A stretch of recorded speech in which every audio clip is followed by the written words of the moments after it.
from Arizona. She is Nishia Slater. She has overcome many challenges, just like other awardees. I'm just going to read a little bit from that biography and the story she sent to us. She's learned how to use trauma and obstacles as stepping stones to be where she is today.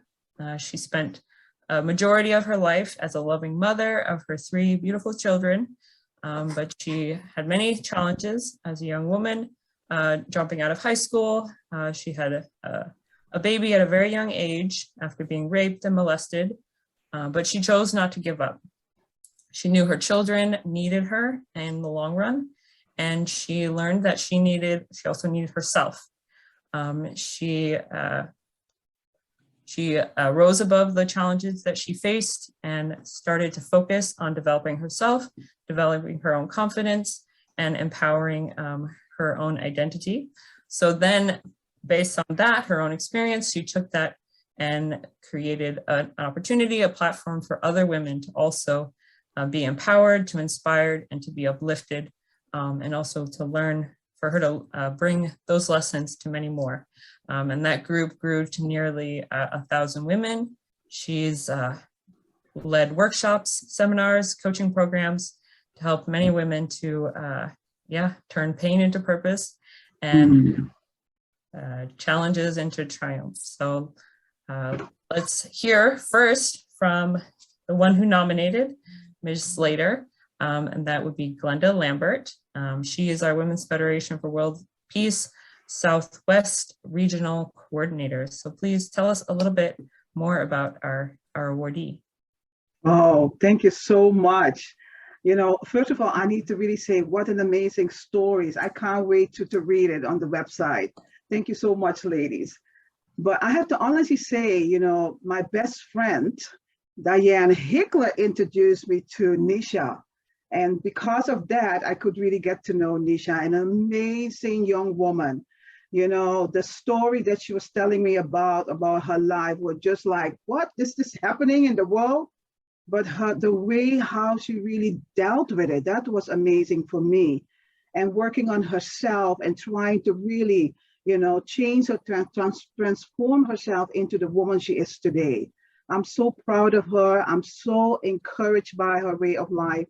But most of all, I'm very encouraged that she doesn't just keep all these wonderful gems that she went through for herself, but she made it also possible to really help other women.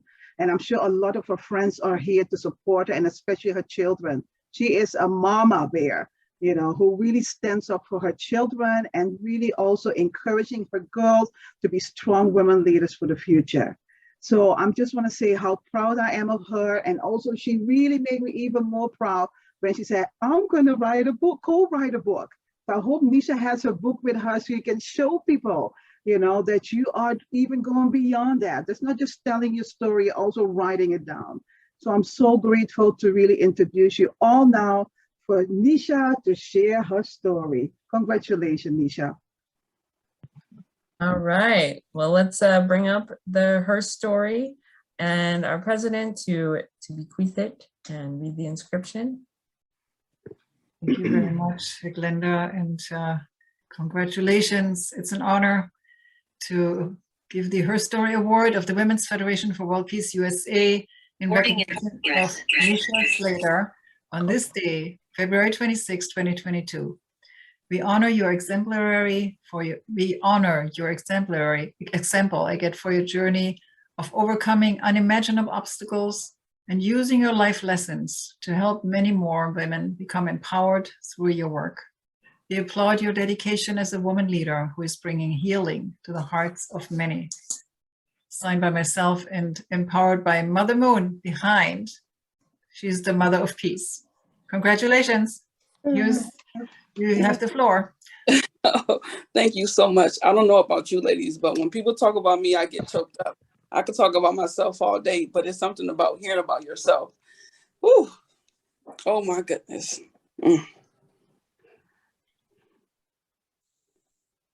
Ooh, okay, I'm back. It's such an inspiration to be here and to be nominated by Glenda. Like she said, I met her through Diane, and it was just a wonderful connection within that group that I created for women. How ironic, right? I like to give honor, of course, to God, the Most High, for putting that protection over my life. You know, when you think things are bad for you, like, why is this happening to me? Like she said, why not, right? Then I like to give gratitude to my mother. She is such an inspiration. She didn't show us how to be strong physically. She showed us how to be strong mentally. When we think about strength, we think about, oh, can I pick this up? It's not even about that. Can you pick yourself up? So over the years, I have learned how to pick myself up throughout my journey. Being born in poverty in the 80s, 3 of 7, I honestly look back and say, I don't know and understand how my mother done it. She inspired me so much. I didn't know there were so many opportunities in front of me, but I was able to use all that trauma and those obstacles that I went through as stepping stones. Being molested and have my voice taken away from me, that just changed my life tremendously. It changed the way I viewed myself. It changed how I treated myself, even as a child. Can you imagine your self-image being taken away from you? No, I couldn't imagine either. But I allowed that to take away from my voice. I didn't, and I didn't. Like she mentioned, I am a teen mom, and it's okay. I am a high school dropout, and that's okay too. I use all of that. Like, you know how the weapons get thrown at you? Keep throwing them, because I'm going to continue to rise above them. I continue to live my life for my children, and I learned. It took a long time, 30-something years. That's a long time for me. But I've learned that if I continue to live for them, I'm only living through them, and I'm not living for myself. I learned how to love myself through all that. Baby Daniel, can you take this top off for me? I have to understand that it is about me. If I continue to live my life through my children, where would I be? I would not be here now. I went from asking myself, why is this happening to me? I don't deserve this, to why not me? Why not? The way my mother inspired me, I want to continue to inspire so many women. I want to continue to make those connections, but I had to learn to use my voice. Without my voice, those connections would have not been made at all. Every time I think about my mother, I think about empowerment. I think about the confidence that she has. She may not speak, but she's speaking through me. She truly, truly is. She's such an inspiration. Oh my goodness. I get choked up thinking about it. But all that fear, all that trauma, all that hurt, anger, and pain, and of course, confusion led me to believe there was no hope. There wasn't anyone fighting for me or standing up for me or showing me that there's a better way. I felt that it wasn't, but throughout the years, I was able to create my own lens. You see, I created these lenses. Use your glasses for a purpose, right?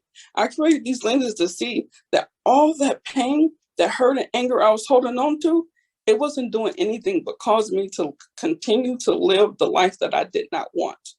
I wanted change. How do you get change? Where do you go? I didn't know any of those words. I really didn't. So during the pandemic, I was able to launch my life coaching business. And before I was able to do that, I had to go within. I had to heal the inner child that was screaming out for help. How do you do that? You ask. Thank you so much for asking. I went on my self-healing journey. When I went on my self-healing journey, I was able to talk to myself and figure out the things that were going on in my life that I did not want anymore. I pushed that to the side. I pushed that to the side. I pushed that to the side. I just kept pushing things, but not pushing them to avoid them, but pushing them to understand. I'm only one person. I could take this one step at a time. And that's what I've done.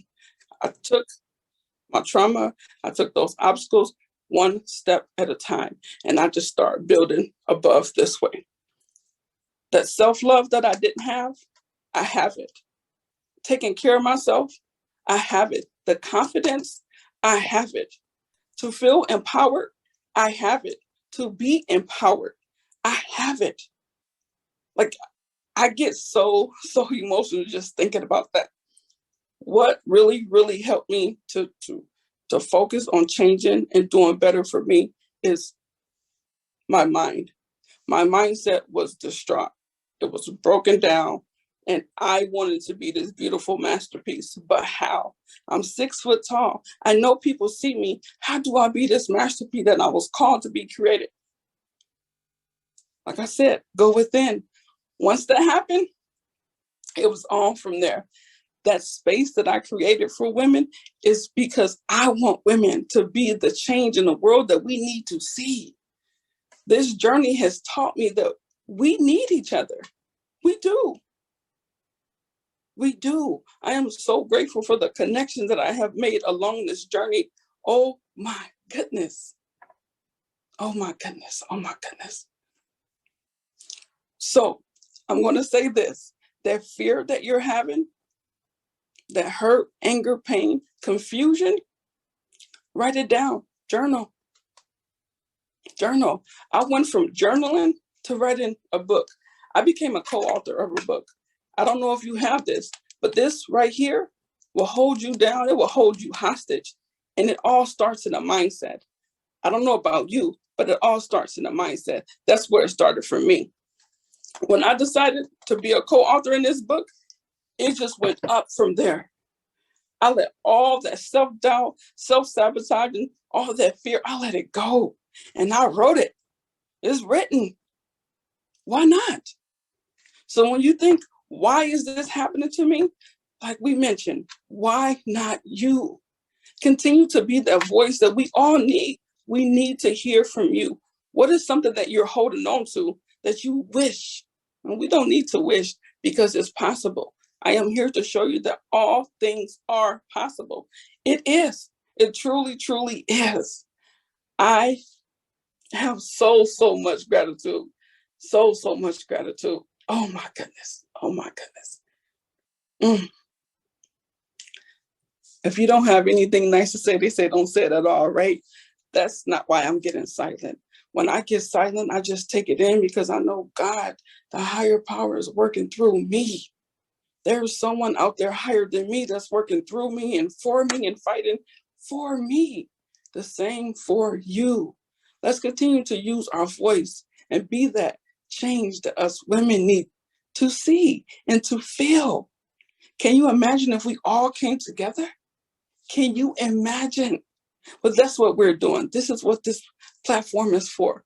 Women's Federation of World Peace. I thank you. I appreciate you. And if I can hug you, I will. That day is coming soon. That day is coming soon. So we're going to continue to hold space. And I am here. I am an open book, as you can see. When you write a book, become an open book, right? Yeah. All right. So much. Thank you. Thank you so much. Please share your congratulations, share your love in the chat, and hope you'll be able to read those wonderful comments, Nishia. Yeah, thank you so much for sharing more of your story. Check out her book. You can read even more. And as she explained, each of you has a story to share. So let's share each and every one of our her stories. I love what you were saying about the importance of, finding your voice and not just finding it, but also using it and speaking out. And that's really so important and powerful.